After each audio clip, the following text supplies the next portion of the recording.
Hello, everyone. You're welcome to our webinar today. So basically today we're going to be talking about how we can successfully retire early from our 9 to 5. And in today's conversation, I have with me Dr. Simbo Okubule, and she will be here to have this conversation with us. Dr. Simbo will be taking us through how we can retire early from our 9 to 5. You're welcome, Mara. It's great to have you with us today at Women Lighthouse. Thank you. Thank you for having me. And I'm glad to share confirm you can hear me, Ma. from my experience. Ma, you can go on, please. You can go on, please. Oh, okay. Okay. Well, thank you for having me here today to share a little about my experience. I was born 1967, so I'll be 58 this year. So I've been retired for 8 years. I actually retired at the age of 50. And one of the reasons, I think the major reason why I retired at that age, I would have retired earlier if I had heard, gotten the information that made me decide to retire early. I think I was in my late 30s when I saw an advert in the newspaper about a man who was 40. He was on the beach reading a newspaper. It was for one of our insurance companies, and they were like, "Oh, you can actually retire at 40." And I was like, "Oh, really?" But then I was close to 40, so I was like, "Okay, I can't hit 40, so let me hit 50." I didn't want to. I just deep down inside me, I didn't want to work till 60, 65, 70. I just didn't want that. I wanted to be able to leave work and still be able to live my life, because you see people who are retired and it's like they're they're just there, and there's really not much they're enjoying from life. I wanted to retire young, so I made up my mind that I was going to retire at 50, and I actually resigned from my last job about 3 months before I clocked 50. So it just took me 3 months, earlier than my planned date. I planned to retire as soon as I clocked 50, but I resigned from my job at 3 months to 50. So I still hit my goal. How did I prepare for retirement?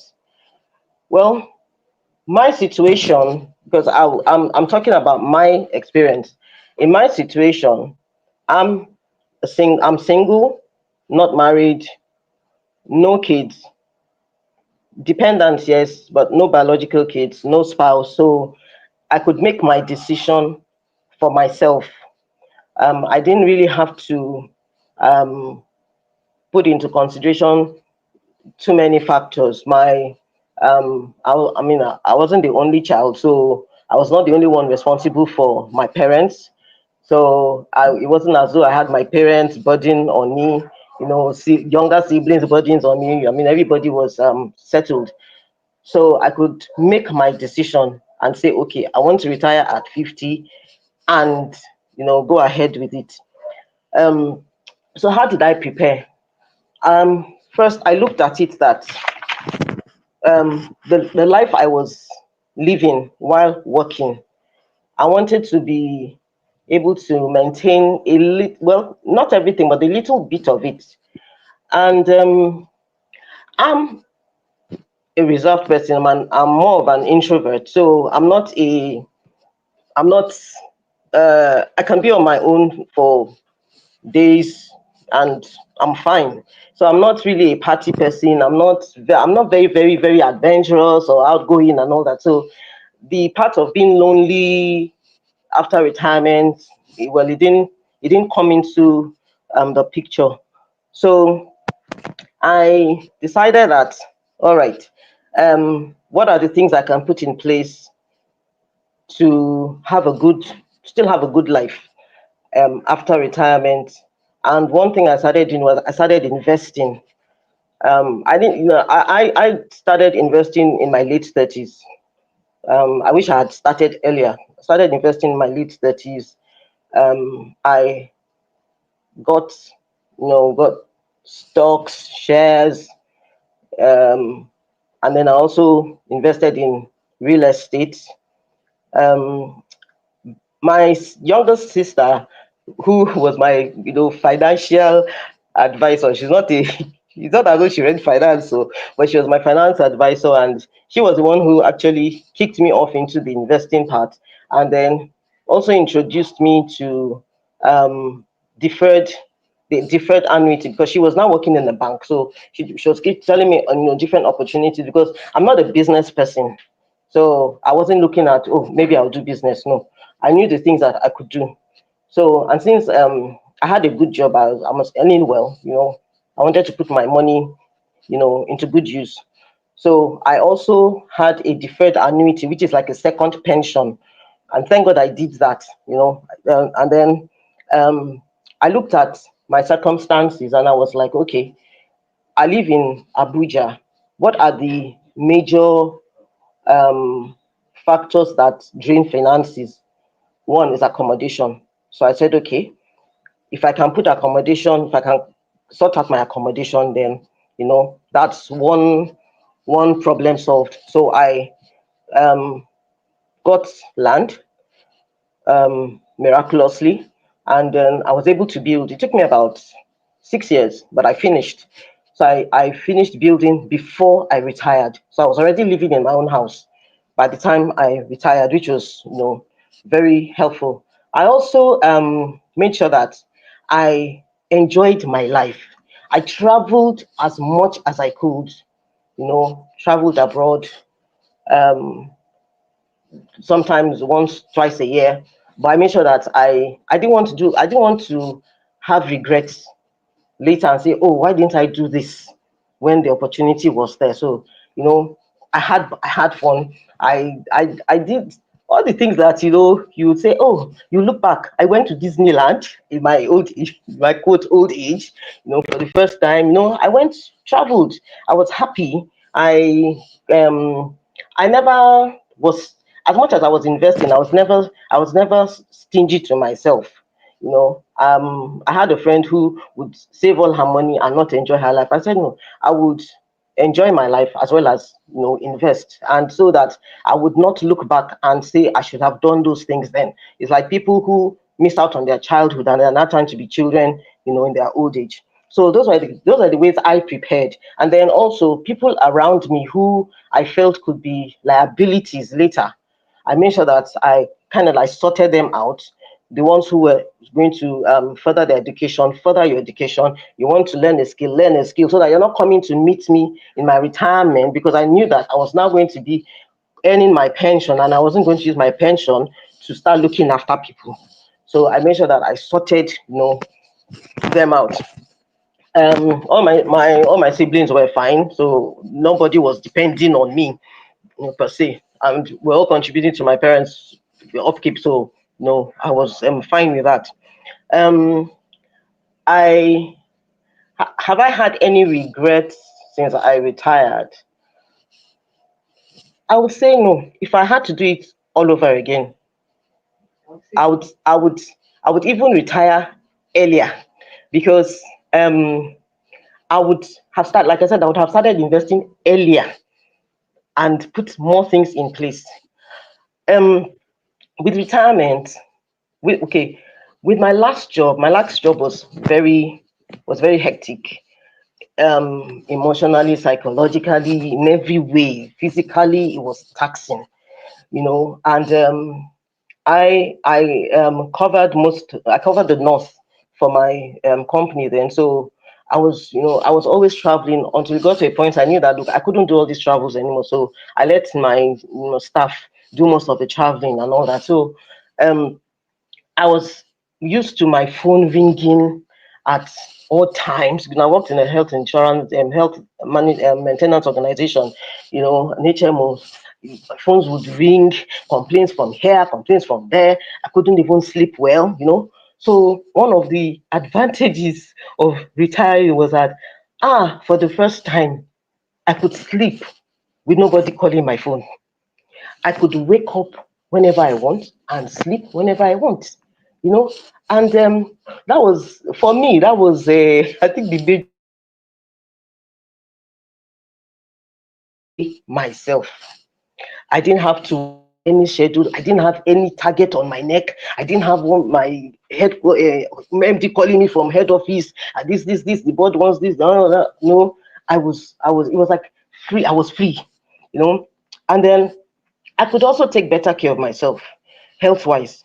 When I was working and earning good money, you tend to well, we do things that we think we're living a good life, but we're not knowing that we're piling up some things for later. I'll give you an example.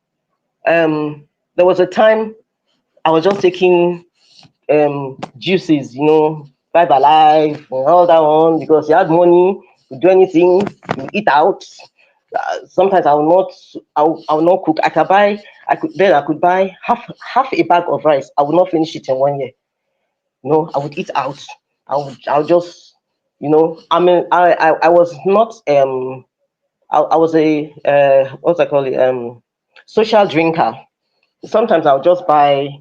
I used to like what's it called amarula, Irish cream. I just have it at home, just not knowing that I was harming myself, And so I was like, now I have a better idea of how to look after myself. I try as much as possible not to take in chemicals.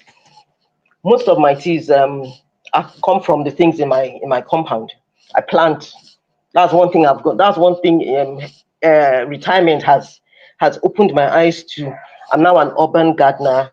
I can't count the number of plants we have in this compound. I'm sure they're probably up to like 40. We have herbs, we have citrus fruits, we have name it. So somebody came here one day. I was like, "Do you have this? Yes. Do you have that? What is it you don't have in this compound?" So all my teas come from here. All my vegetables come from here. I've not bought vegetables in close to 10 years. I plant my vegetables, and now I'm really now understand. No, I was speaking with my sister one day, and I said, then if I had known that I was just eating poison, I would have used that money to do something better. You know, all the things, all the harm from the life we lived is now what you're not trying to repair now, and then you now have to be, the money that you're supposed to use to look after yourself, you now want to use it to start buying drugs in your retired as a retiree. So now I can take better care of myself, and also I don't have to wear trouser suits or dress suits or high heels anymore. I love my t-shirts and jeans. I can wear whatever I want. I can be comfortable in whatever I am wearing. I can wear whatever hairstyle. I mean, I couldn't have done this kind of hairstyle, even though this was menopause inspired. But I couldn't have done this kind of hairstyle when I was working. So now I'm free. I can do anything I want.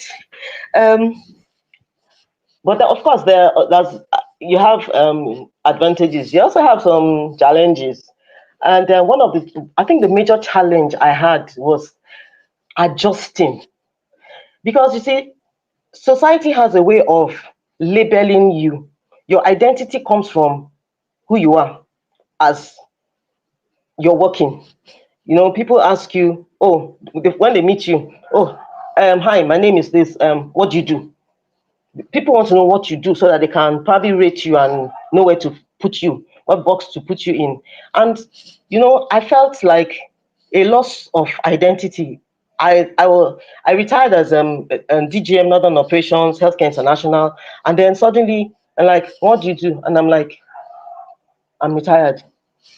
So it took me a while to adjust from being in that life to now. Okay, what do I now call myself? Am I going to start calling myself a retiree?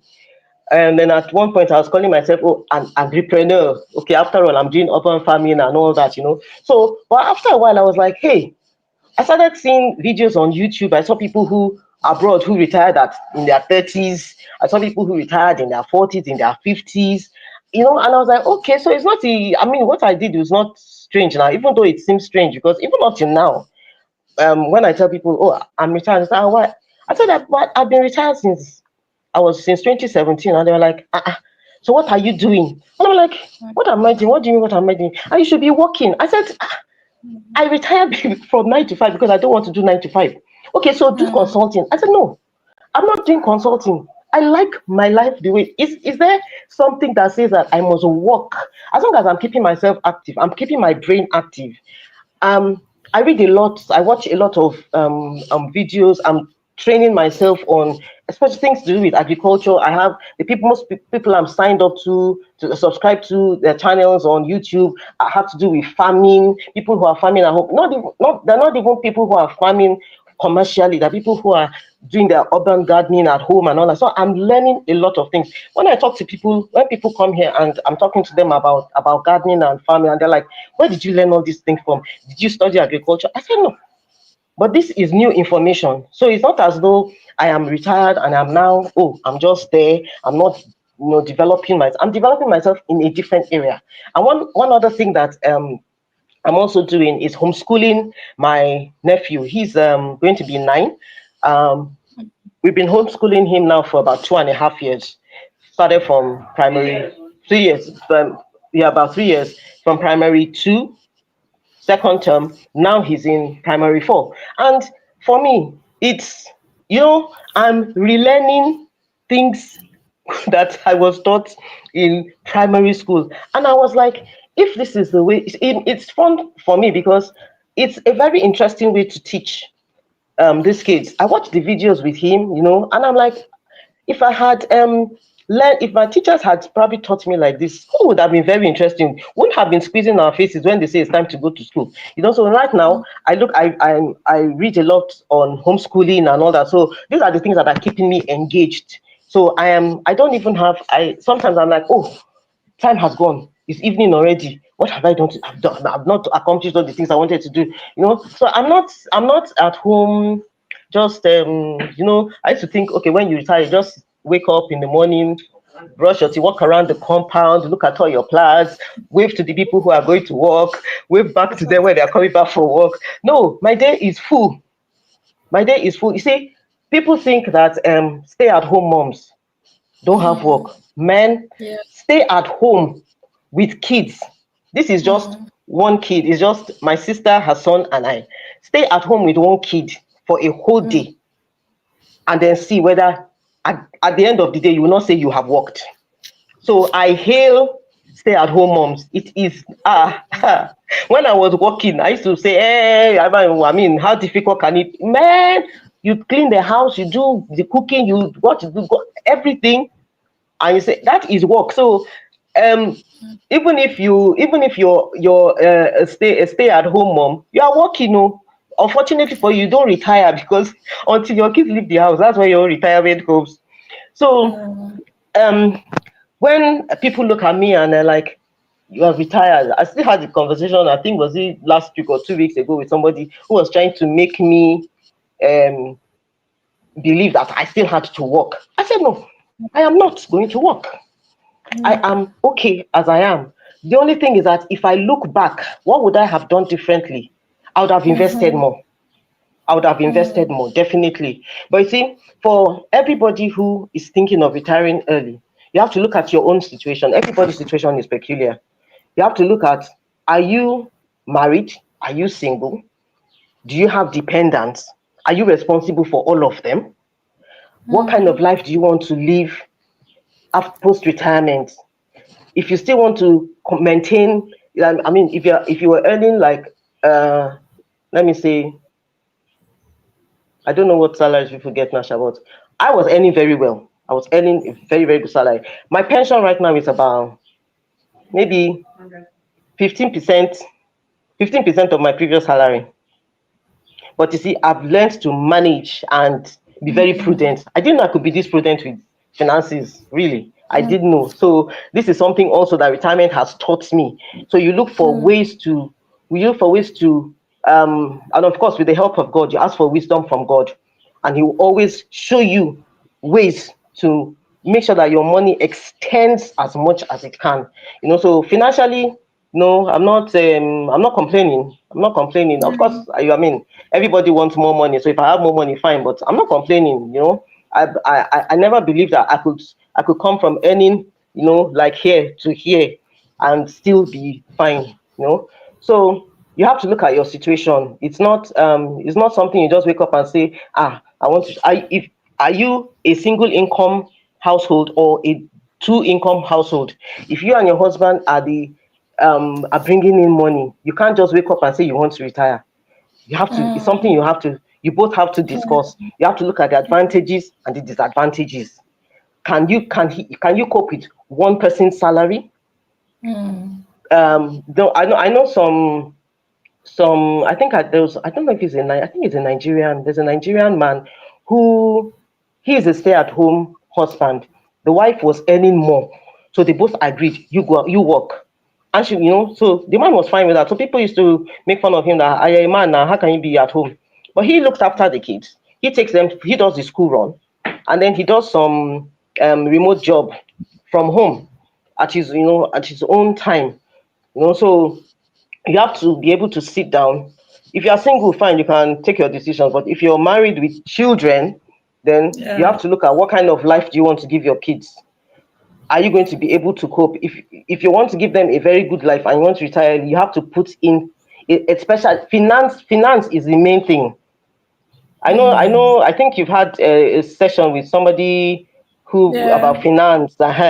Finance is the get a financial advisor to help you put something in place for you to be able to live the kind of life that you want to live later. You want to still travel abroad, you want to send your kids to good schools, you have to put all these things in place. If you're going to get educational policies or whatever for your kids, get them early and start put everything in place. But you can't just wake up, because the economy right now is not smiling.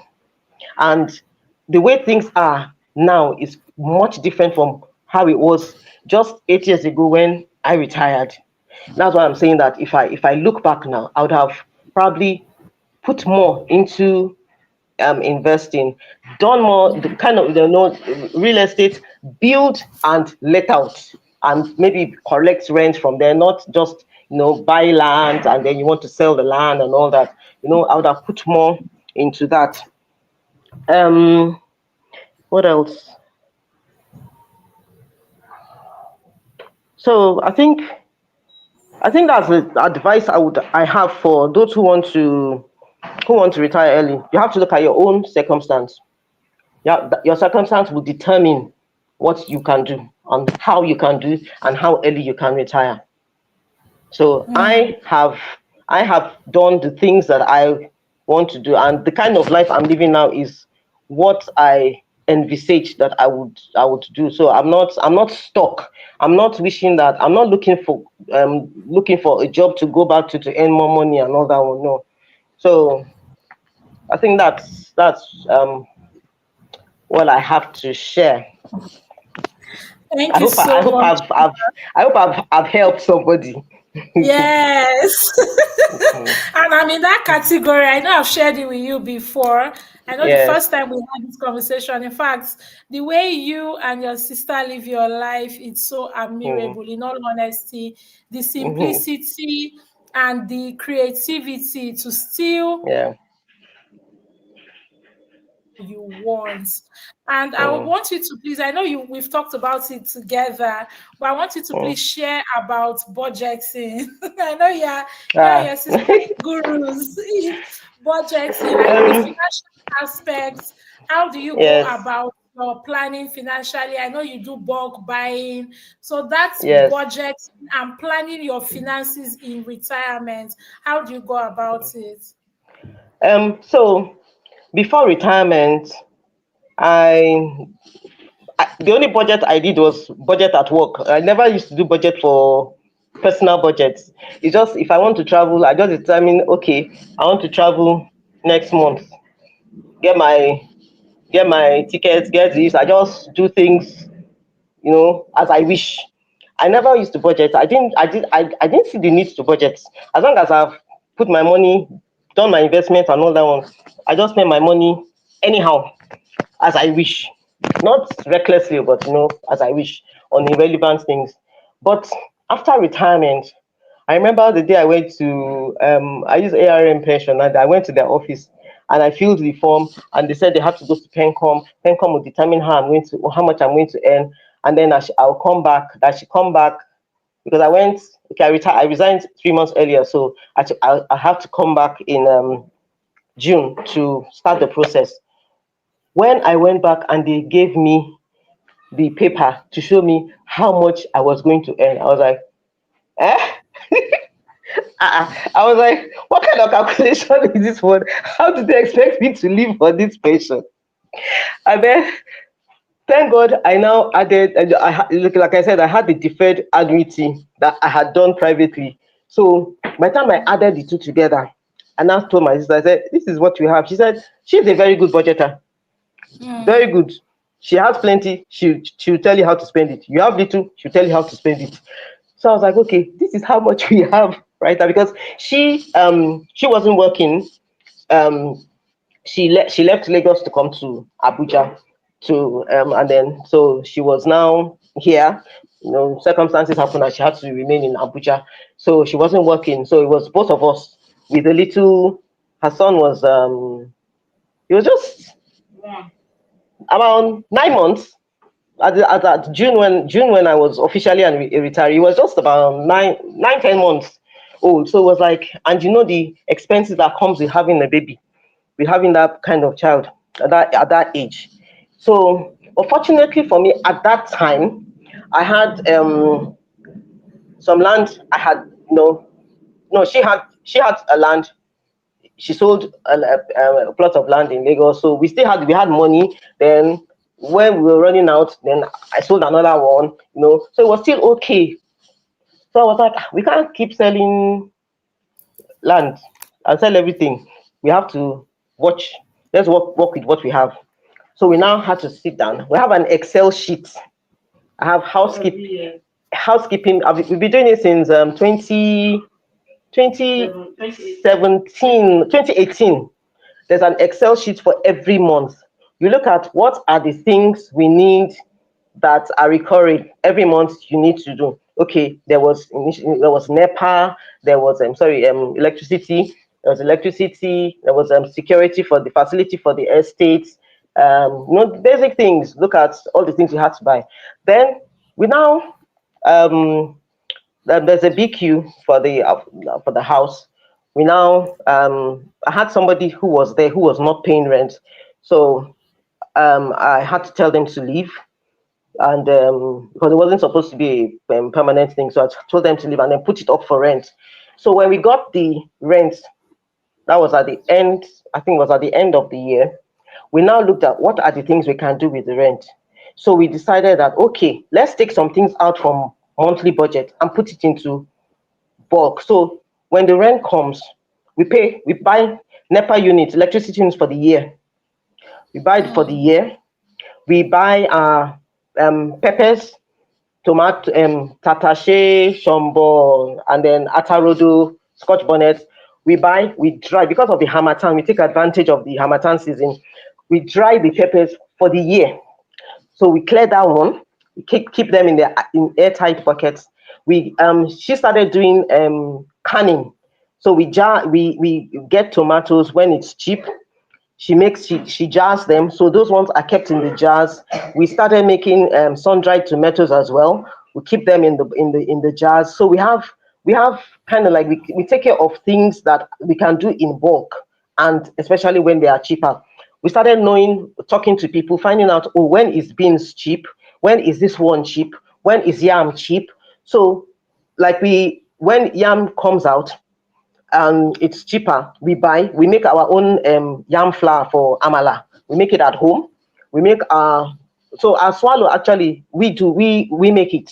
Now we plant cassava in the compound though. We plant cassava. From the cassava we harvest, we make our own um not we don't it's not fufu, it's the dried one, the lafu, which is like white amala, cassava flour. Make our cassava flour. We make do our things.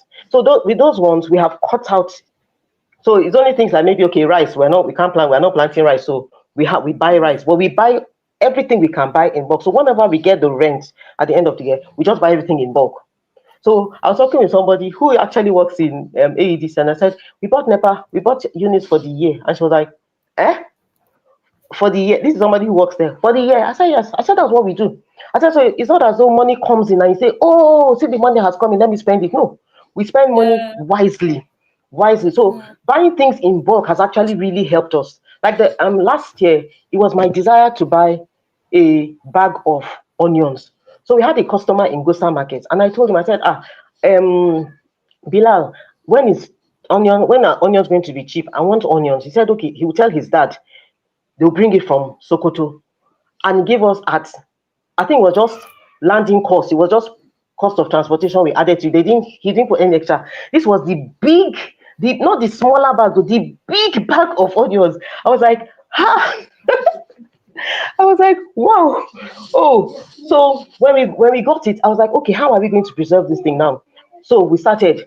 We had onion flakes, dried them in the sun for I think about 3 days. Dried. We still have some. Still have some from last. No, that was 2023. 2023. So we dried the onion. Even the person who sold the onions did not know that we could do onion flakes. He was just telling me, how did we do what how did we work with the onions? So we bought onions. The onions did not finish until I think it took us over a year. We still have the dried ones, but the fresh one, and then we even froze some. So maybe if you want to use it, you want to just maybe blend it with tomatoes. You Yeah. can take some of the frozen one and all that. So once you can buy things in bulk, it really really helps. It helps. So Mm. that's one way we were able to manage our finances. But for the budget, we do our budget every single month. Every single month, we already know what it is we have to do, what we have to pay for monthly. So some things you have removed. So we just we follow our budget as much as possible. Of course, sometimes some unexpected expenses come. So always have some reserve for emergencies. But I always pray that God let anything that will pass my power, let it not come near me. So God has been faithful to us in that manner. So we always have some funds set aside, in case you have some emergencies and all that. So that's really how we've worked financially, and it's people look, then another thing is that my sister, she does more of the uh, animal side. We have a small Mm. poultry. She if you go on her YouTube, you just see all her downloads have to do with poultry, fish. She does catfish and chickens and turkeys. Not for commercial, it's just for us, our Mm. consumption. So like our protein is sorted. It's only maybe once in a while we say, okay, well, maybe you want to eat, you just feel like eating fried meat. We go and Yeah. buy meat or goat meat. But mainly it's chicken and fish.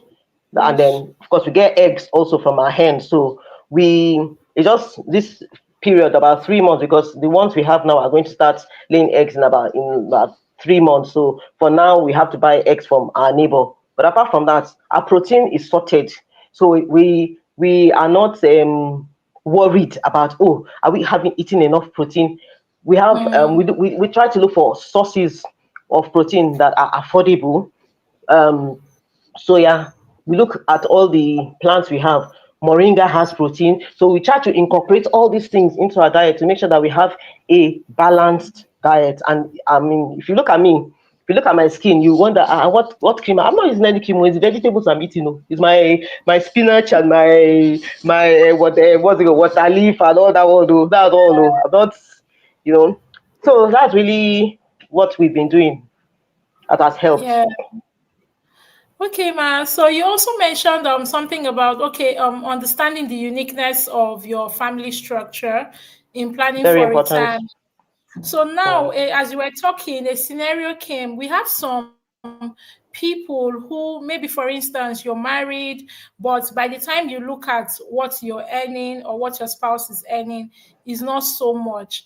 And most times, like when we talk about the issue of retirement, now that we're young and planning, many people will be like, I've not finished solving my current problem, and you're telling me to start preparing for retirement. So for women that fall into that category, what advice will you give them? Even if you have like a minimal salary, or you are a low to middle income earner, how practical ways in which they can still save and invest for retirement? Um, the first thing you should first thing you should do is you must first have that willingness to want to put money aside. Most of us don't know how to save money. Yeah. I know savings is not going to get you much, but start from there. Start putting money aside. There's an app, Piggyvest. Piggyvest actually helps. You can say, okay, I want to, maybe there's something I'm budgeting for at the end of the year or something, for maybe a few months.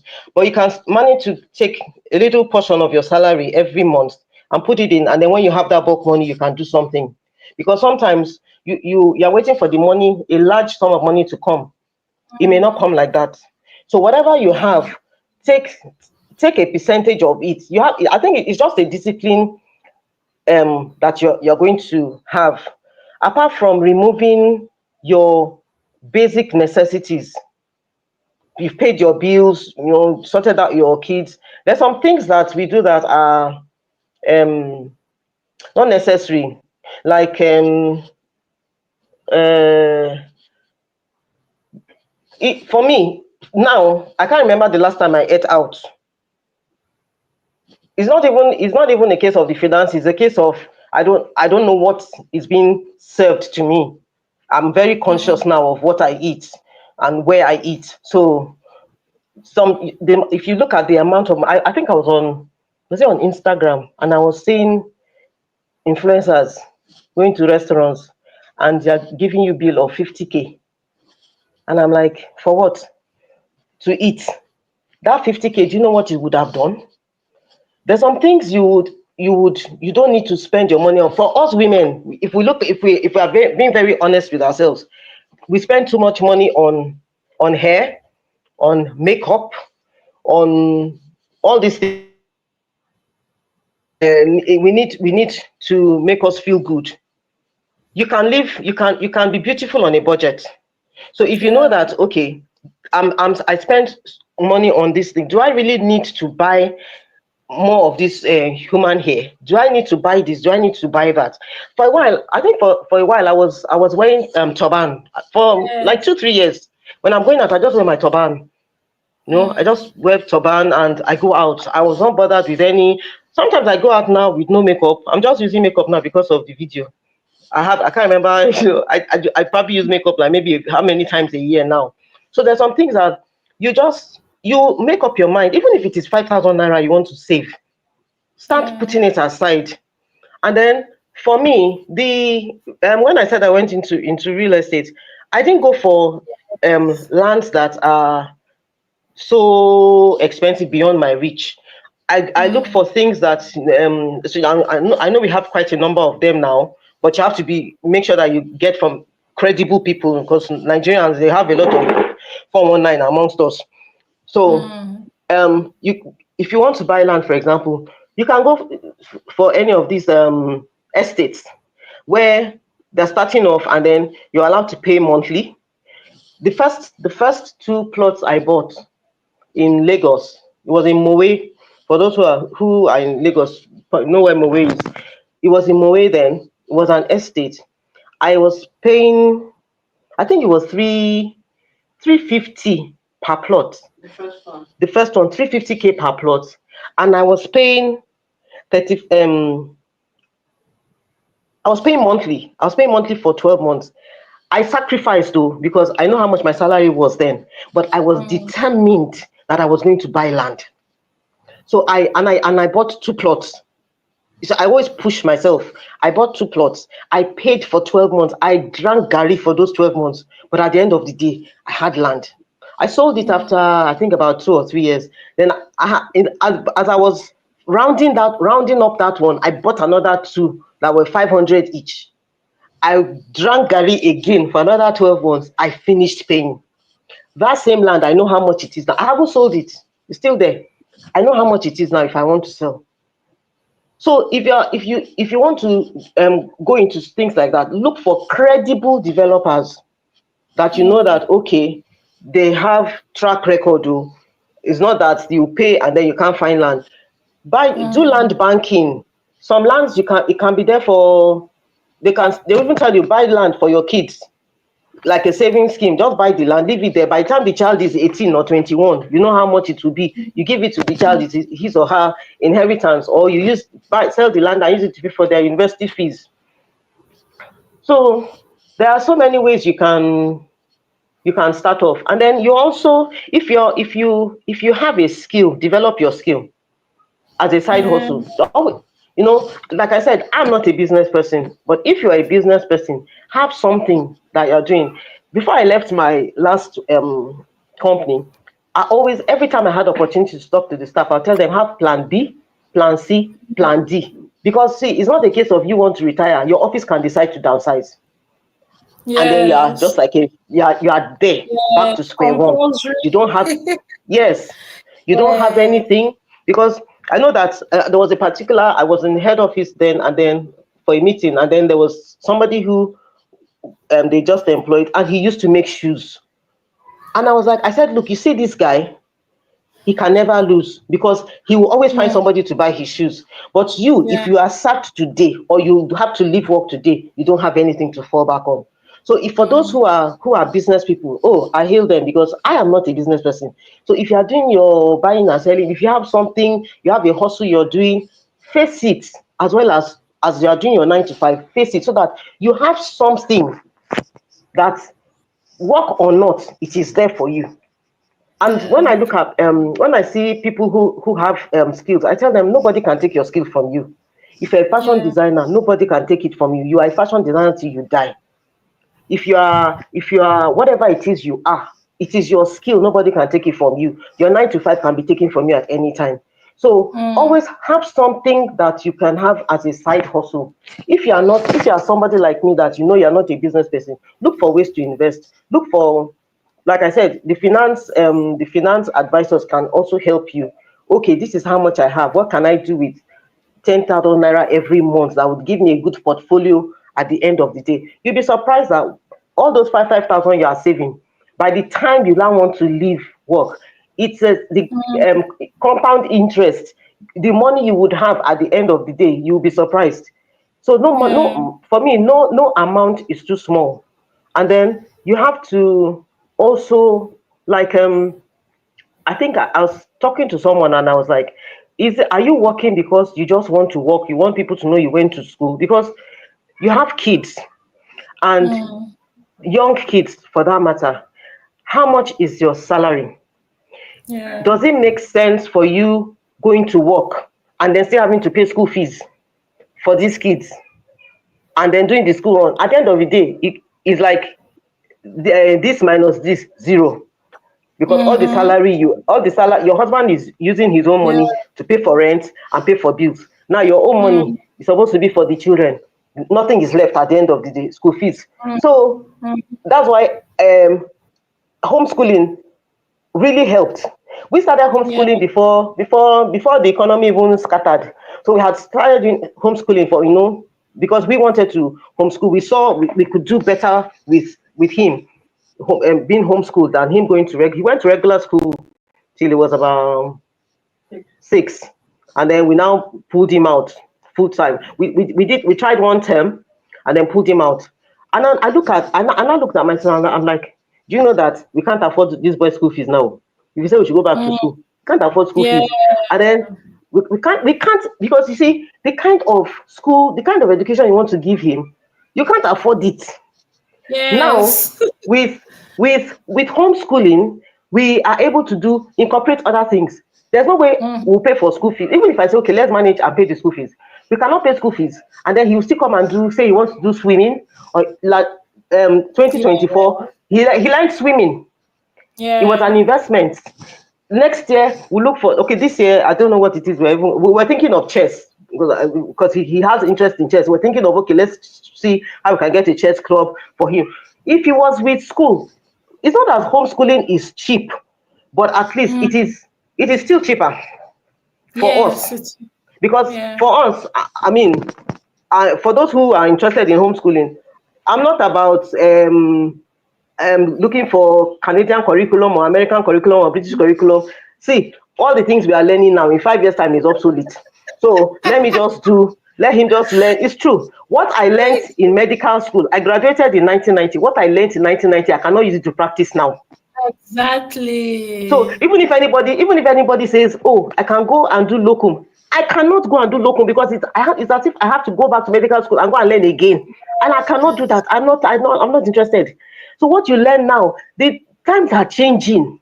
So you have to look, Yeah. what exactly are you doing? Why are you doing all this wahala? For him, we've planned financially for school, homeschool till he finishes secondary school. For exams, we register him with a school, he does his WAEC and whatever he needs to do. For university, he does what, there's a boy in our estate. Oh, I'm so proud of the guy. His father is a lawyer. And his father said, "You are going to study law. You are going to private university. You are going to, you're even going abroad." The boy said, "Dad, I am not going abroad. You see, this Nigeria, I'll make this money here." The boy said, "Father," I told his dad, "Register me." I don't know which online university he is. He said, "Register me with this university online." Right now, he's registered on, he does online studies and he's doing his business by the side. That is a very wise boy. Mm, And he's just 20 years. By the time he mm, finishes his university, he graduates, he has his business so that he's running. He's an Igbo boy yeah. now. They're very sharp. He's an Igbo. Mm-hmm. He has his business. He has his degree. So for me, there's some things that, and for me, because with as you grow older, you see some things and you look back and you're like, what is all this for? You see all this, you go and pay 2 million in a school that at the end of the day, the same they tell you these are the results of these children. Is a lie. Mm, Is in school. Even from schools around us, I hear the teachers write these things for these kids. So yes. let's all face let's you see we have to face the realities of the times that we're in. And for me, Yes. I'm glad that I am retired at this age to be able to help my sister bring up her son with the values that we want to give him. As a Mm, Christian and all that, you're not just leaving him to the hands of the world. So those are the things I tell people, especially if you have young kids. Look at it very well. Our mothers, you may say, mm, "Oh, we're not career women." Why do you think our mothers were doing jobs that will make them closer to? They were exactly. teaching. They were Mm, teaching to make them closer to, so that they will be there when the kids come back from school. yes. And when you look at it, it doesn't make sense. You go to work, you don't even have time for your kids. By the time you come Mm, back, you are tired. A child is coming back from school. How old is a child? Is coming back from school at 5, 6. For what?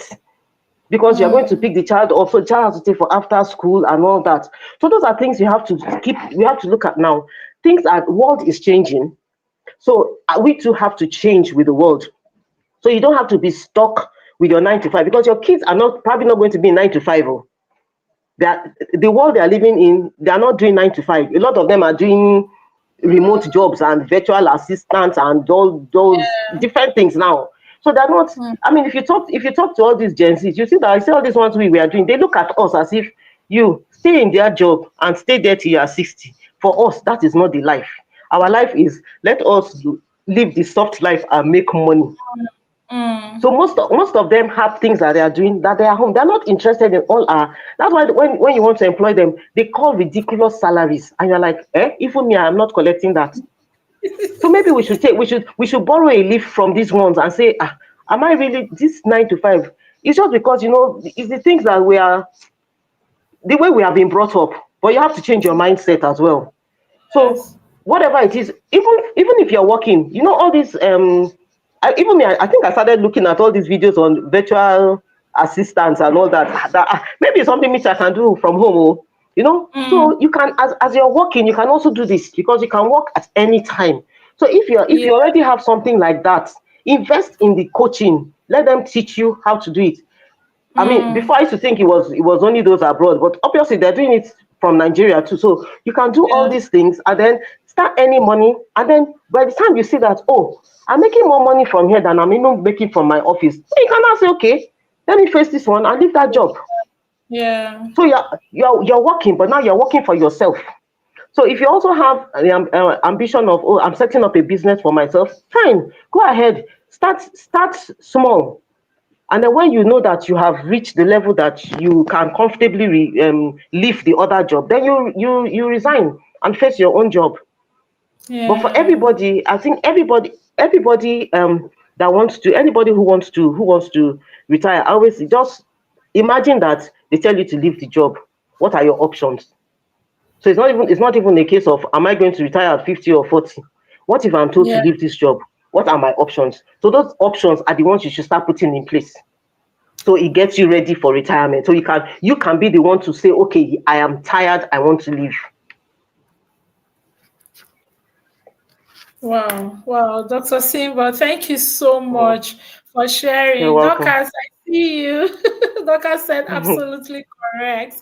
Thank you so much for sharing these helpful tips. And I believe people listening, and I will still listen to this later, hearing from someone who has been there. So this one is not head knowledge, it's practical.